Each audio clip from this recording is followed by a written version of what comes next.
Assalamualaikum warahmatullahi wabarakatuh. Qala mu'alif rahimahullahu ta'ala wa nafa'ana bi ulumihi. Amin Allah ya rabbal alamin. Hanca halaman 37 pangluhurna faqauluhu fa hijratuhu ilallah wa rasulih. Faqauluhu maka ari dawuhan Kangjeng Nabi Muhammad sallallahu alaihi wasallam lapad fa hijratuhu ilallah wa rasulih. Huwa eta ari qauluhu maknal irtihali eta makna lempang minal akwani tina pirang-pirang makhluk ilal mukawini kadat anu ngayakeun alladzi anu huwa anu ari irtihal kana irtihal matlubun eta anu dipenta minal abdi ti seorang hamba wa huwa sareng ari makna irtihal musarrahun eta anu dijelaskeun bihi ku qauluhu pahijratuhu teh wa qauluhu sareng arina kari dawuhan Kangjeng Nabi Muhammad sallallahu alaihi wasallam lapad pahijratuhu ila mahajara ilaih huwa eta ari qauluhu pahijratuhu ila mahajara ilaih teh al baqau eta tetep ma'al akwani sarta pirang-pirang perkara nu aya watana kulu sareng ulah alih pundah-pindah piha dina akwan wahwa sareng ari al baqau musyarun eta anu diisarahan bihi ku qauluhu pahijratuhu ila mahajara ilaih ghairu musarrahin tur anu teu dijelaskeun atanapi bari dijadikeun khobar kadua eta ghairu musarrahin mangga wala makana jeung samangsa bukti naon hasilna perkara taqaddama anu geus ti heula ma tola baro fil himmati eta ngaleungitkeun cita-cita anil khalqi ti makhluk wa ta'alluqiha sareng cumantelna himmah bil malikil haqi ka raja anu tetep wa abalaguma sareng ari pangbangetna perkara yusilu anu nepikeun ma ila hadhil martabati kana ieu martabat suhbatul arifina eta ngabarenganana ka jalmi anu makrifat kabeh billahi ta'ala ka Allah ta'ala amaro maka marentahkeun musannif biha kana suhbah fi dimni qaulihi dina simpenan dawuhan musannif lapad latas habman la yanhaduka layun hiduka mangga macan aya nu yun hiduka yan haduka latas hab ulah ngabarengan anjeun man kajalma layun hidu anu teu ngahudangkeun ka anjeun naon haluhu tingkahna man walaya dulu sareng teu nuduhkeun ka anjeun allahi ka Allah naon maqaluhu ucapanna man bi alayakuna ku yen teu bukti naon haluhu tingkahna man wa himmatuhu sareng cita-citana man muta'alliqatan eta anu cumantel billahi ka Allah wa maqaluhu sareng ari ucapanana man layar dulu eta teu nuduhkeun ieu maqal alaihi ka Allah wa in kana jeung sanajan bukti man layan haduka teh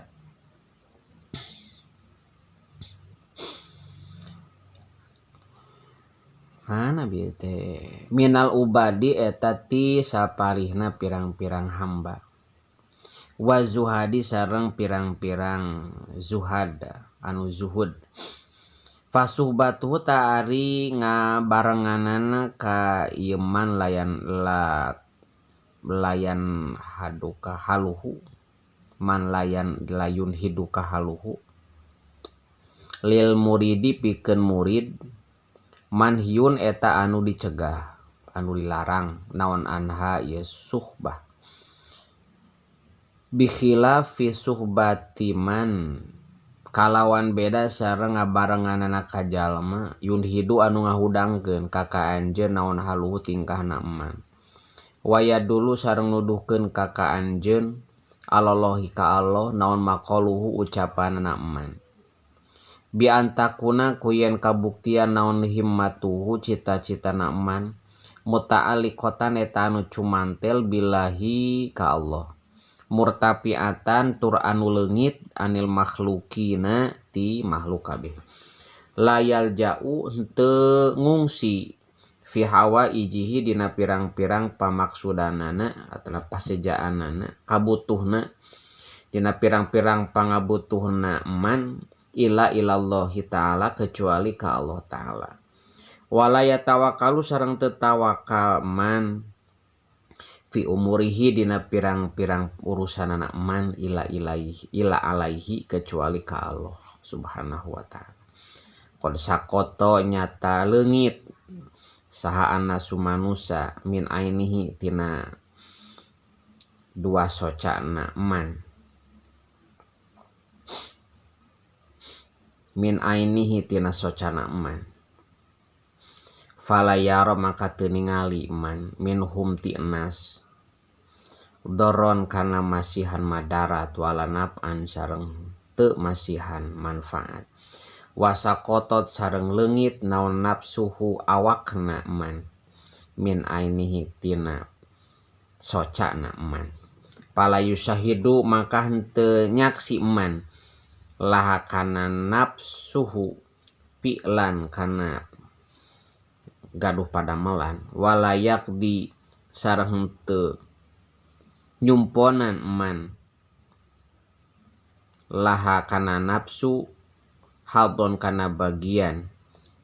wayakunu sareng bukti man pijami'i a'malihi dina sadaya pirang-pirang padamelanna man jarian eta anu berjalan ala muqtado syar'i netepan kana anu dituduhkeun ku agama min goiri iprotin tina henteu ngaliwat batas wala tafritin sareng henteu lalawora wahadihi sareng ari ieu ay antakuna himatuhu belah luhur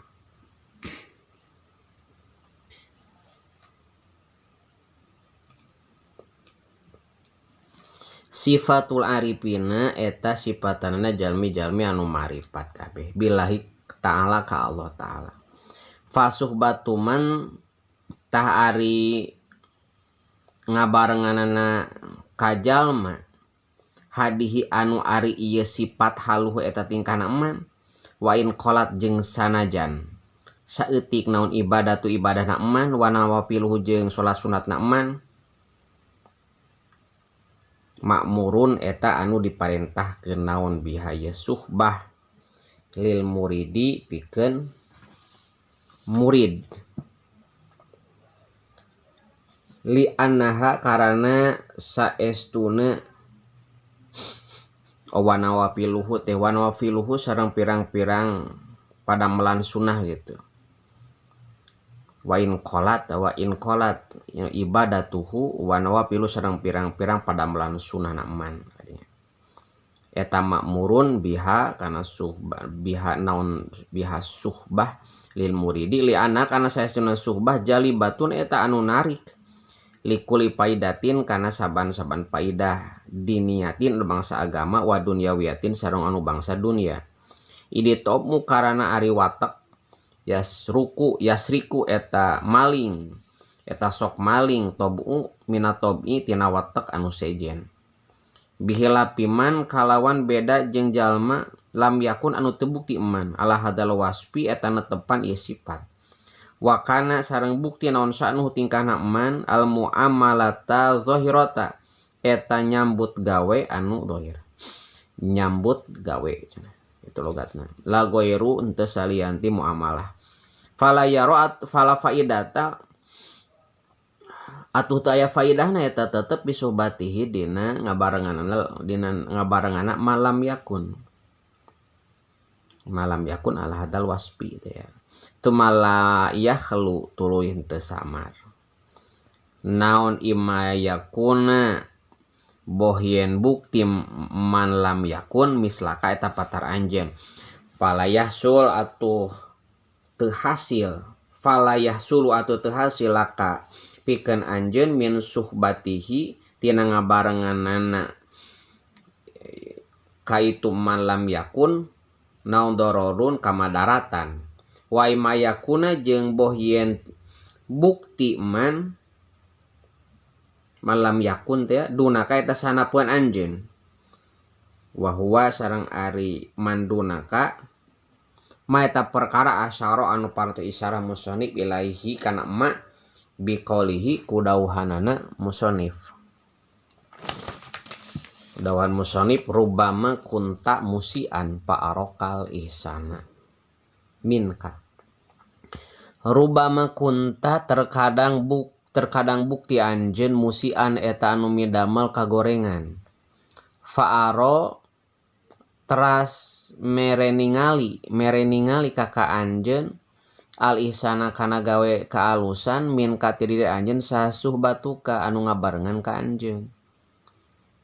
Man tegesna jalma aya nu dijadikeun maf'ul eta teh. Man ka jalma aya nu tegesna jalma huwa anu ari man aswa'u eta leuwih goreng naonana halan tingkahna minka tinimbang anjeun. Jadi maksudna mah terkadang anjeun teh beda kalakuan goreng. Salat subuh jam 6. Tuluy we babaturan teh ngomentar cek urang mah ka diri urang cek babaturan teh ihsan eta teh cenah eta teh gawe alus salat subuh jam 6 teh tah kumaha kunaon bet jadi kitu bet nyebutkeun alus salat subuh jam 6 sabab babaturanana man huwa aswa'u halan minka sabab babaturanana sabab baturan eta teh kalakuan leuwih goreng sok salat subuh nanti jam 7 gitu. Jadi mun urang boga babaturan anu leuwih goreng, urang medamel goreng teh dianggap alus sabab manehanana kalakuanna leuwih goreng tinimbang urang gitu. Ya ani ngamaksud musannif anasuh bataman kana saestuna ngabarenganana ka jalma huwa anu ari man dunaka eta sahandapeun anjeun tuh dororun mahdun eta kamadaratan anu meles. Lianaha karena saestuna suhbah tugoti eta nutupan suhbah an kati anjeun uyubaka kana pirang-pirang kacacadan anjeun. Watubayinu sareng ngajelaskeun suhbah laka pikeun anjeun kamalaka kana sampurna anjeun patujibu atuh nganetepkeun suhbah laka pikeun anjeun husnadzoni kana alusna sangkaan binapsika kana awak anjeun patujibu atuh ngamestikeun fatujibu tuluy ujub anjeun ujub anjeun bi amalika ku pirang-pirang amal anjeun watakna'u sareng ngalap cukup anjeun bi ahwalika ku pirang-pirang tingkah anjeun waridho sareng ridho ani nafsi tina nafsu waru'yatu ihsaniha sareng ari ningali kana gawe alusna nafsu aslu kulli syarin eta